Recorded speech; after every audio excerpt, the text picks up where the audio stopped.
పోయిన చోటే నారా లోకేష్ వెతుక్కుంటున్నారు. ఓడిపోయిన మంగళగిరి నియోజకవర్గం నుంచి రెండోసారి బరిలో దిగుతున్నారు. గత ఎన్నికల్లో ఓటమి ఎదురైన గత 5 సంవత్సరాలుగా మంగళగిరి నియోజకవర్గాన్ని అంటిపెట్టుకున్నారు. ఎలాగైనా అక్కడ విజయం సాధించి తీరాలని సర్వశక్తులు వడ్డుతున్నారు. అయితే ఈసారి కూడా లోకేష్ ను ఓడించాలని జగన్ గట్టిగానే ప్రయత్నిస్తున్నారు. గత 5 సంవత్సరాలుగా ఆయన చేయని ప్రయత్నం అంటూ లేదు. పెద్ద ఎత్తున అభ్యర్థులను మార్చారు. తెలుగుదేశం పార్టీ నుంచి రప్పించిన గంజి చిరంజీవికి బాధ్యతలు అప్పగించారు. అయితే లోకేష్ ను ఢీకొట్టాలంటే అతడు సరిపోరని భావించారు. చివరకు మురుగుడు లావణ్యకు టికెట్ ఇచ్చారు. అయితే ఈ ఎన్నికల్లో లోకేష్ ను మట్టి కరిపించేందుకు ఏ చిన్న అవకాశాన్ని వదలడం లేదు. అందుకే ఇక్కడ ఓటర్లలో ఒక రకమైన గందరగోళం సృష్టించేందుకు పెద్ద ఎత్తున అభ్యర్థులతో అధికార పార్టీ నామినేషన్లు వేయించినట్లు ప్రచారం జరుగుతోంది.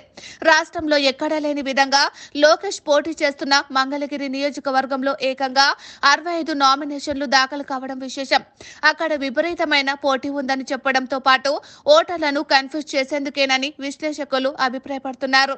అయితే ఒక్క లోకేష్ పోటీ చేస్తున్న మంగళగిరి నియోజకవర్గంలోనే రికార్డు స్థాయిలో నామినేషన్లు దాఖలు కావడం విశేషం.